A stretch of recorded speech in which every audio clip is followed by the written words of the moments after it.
Welcome back to my channel and thank you for joining me today. My name is Lissy and I'm going to be taking you through a foam rolling session. For the first half of the video, I'm going to be talking and explaining a little bit more what it is we're doing as we're moving through each of the body parts. If you're interested in following along without the additional instruction, I will leave a timestamp in the description so you can fast forward this video and continue to follow along with us.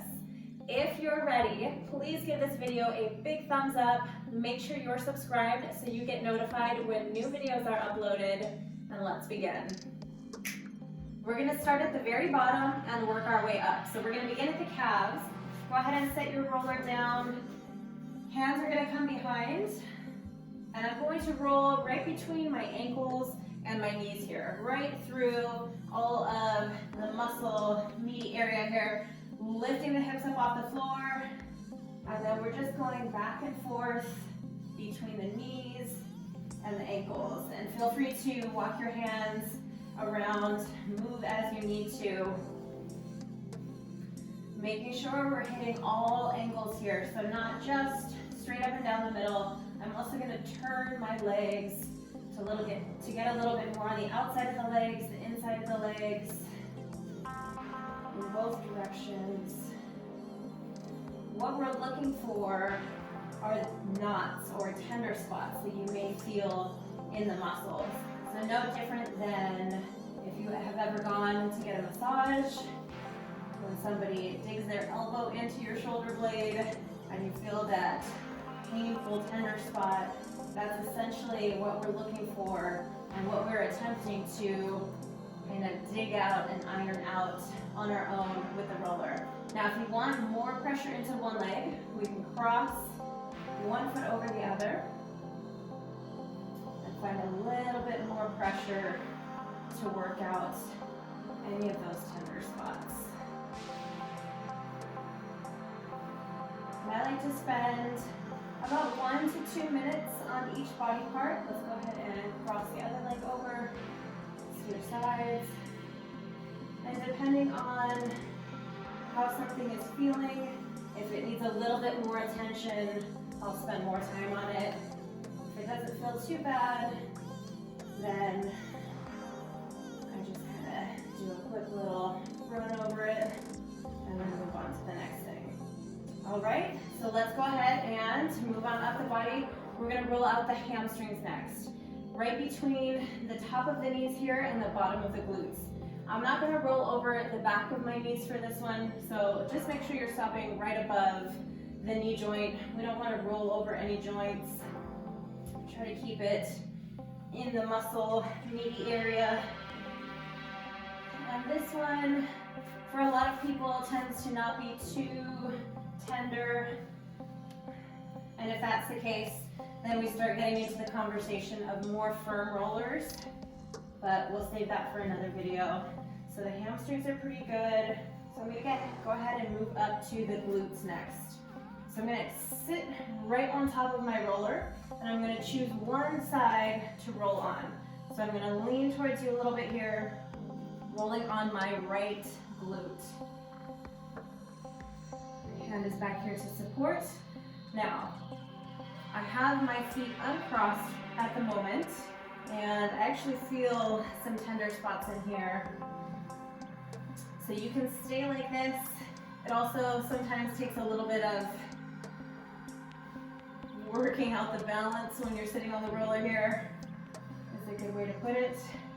So to get a little deeper into the glute and into the piriformis here, we're going to take our foot. I'm going to take my right foot and cross it over my left knee. Now, that should feel like a little something extra in there. And just remember to take deep breaths with it.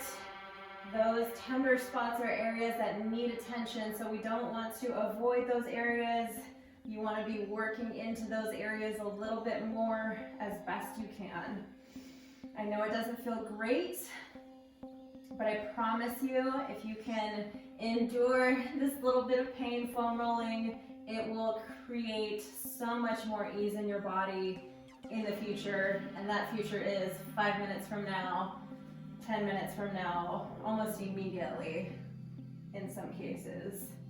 So definitely do not underestimate the power of foam rolling and what it can do for tension in the body and releasing those tight spots. All right, let's go ahead and switch sides.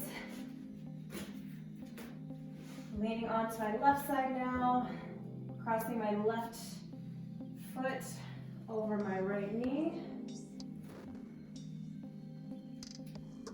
And really kind of getting a little bit more into the side of my glute as well. Just kind of following wherever those tender spots take you. And when you find something, you can take a deep breath, kind of hold on it. Deep breath in. As you exhale, you can kind of relax over that tender spot a little bit more. Just remember to breathe.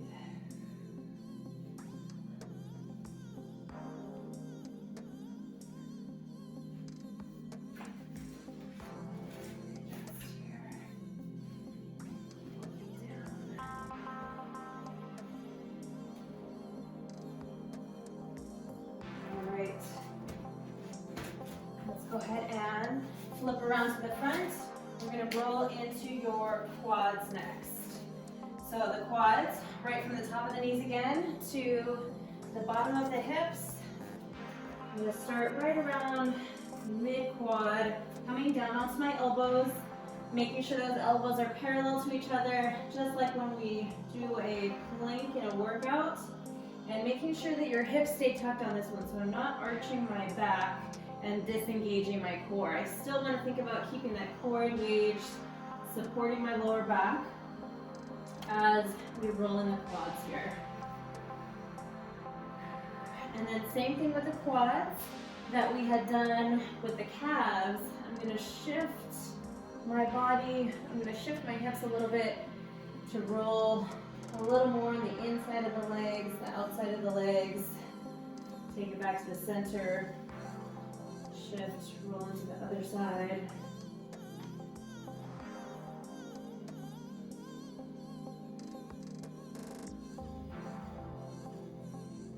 Okay.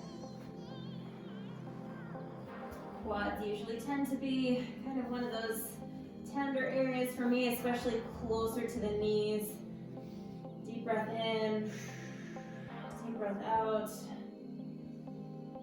Another method when you're rolling, when you find a tender spot, one way is to roll right over it just like a rolling pin, and another way is to find that spot, kind of tack it down, pin it down, and then move your limb to flex and extend over that tender spot. It just kind of smashes it out in a little different kind of way.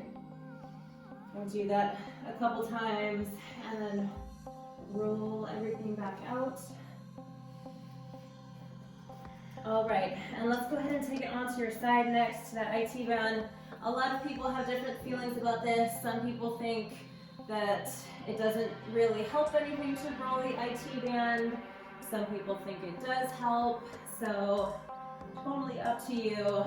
I actually tend to roll on my quad a little bit more, so not directly on the side where that IT is, but a little bit more right on the ridge of my quad, since that's where I tend to get some knee twinges every once in a while when I'm rolling. So I'll try to stay right on that ridge, right on the ridge of the outside of the quad, and then where the IT kind of takes over on the side there. That definitely feels something in there. That's always a good one to roll out. And then make sure we're doing the same thing on both sides.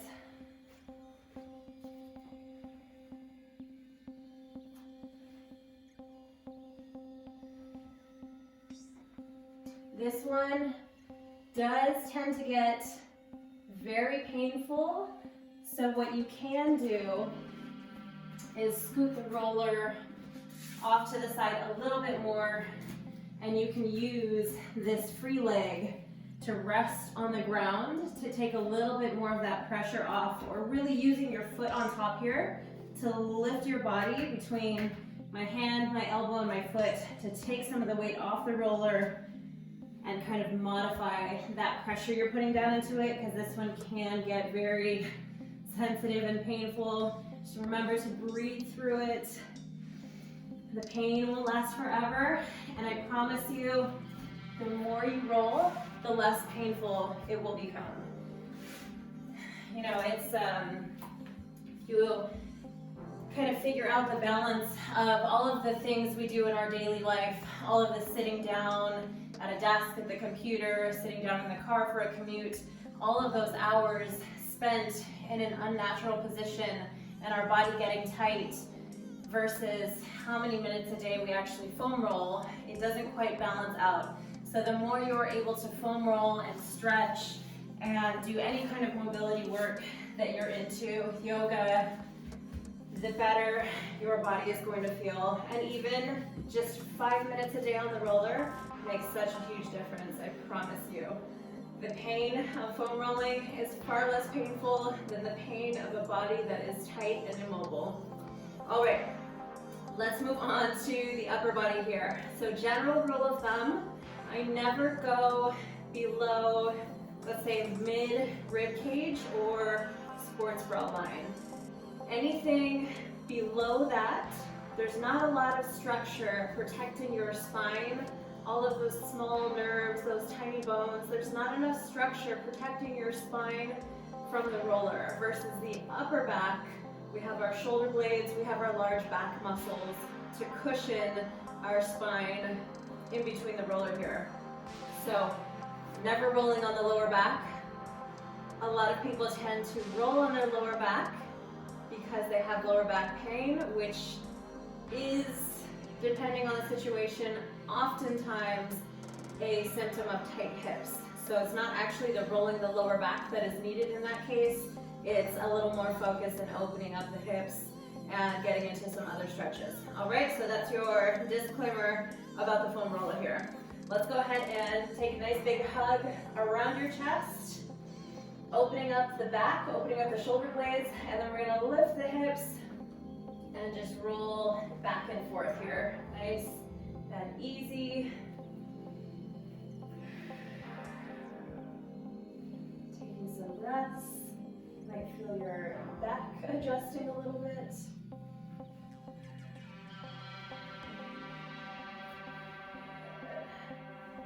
go up and down the middle here a couple times.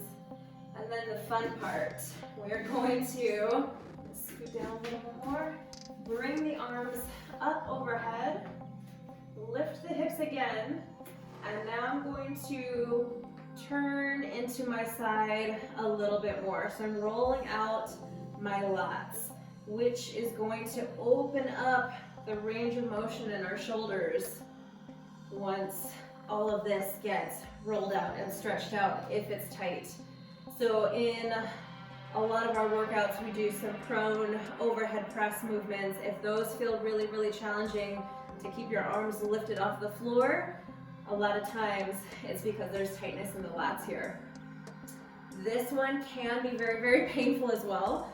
So what I do sometimes, I'll actually let my hips rest on the floor, and then I'll just move very small kind of back and forth here with keeping my hips down. Because once my hips lift, there's additional pressure that goes down into the roller, which can be a little overwhelming if you're not prepared for it. So another way to kind of ease yourself into it is to keep the hips down and then just make a smaller roll back and forth here. We really want to make sure that this arm stays lifted up by your ears, so we're stretching out through the sides. You can even support your head and neck by wrapping your hand and grabbing behind the head here, or I'll go 2 arms up, getting into that side. That side's not so bad today. I did a lot of foam rolling last night in preparation for this video, so that doesn't feel too bad. So I'll show you. So we're here into the other side now. And I really want to get into this muscle-y part of my back, those pull-up muscles. Moving.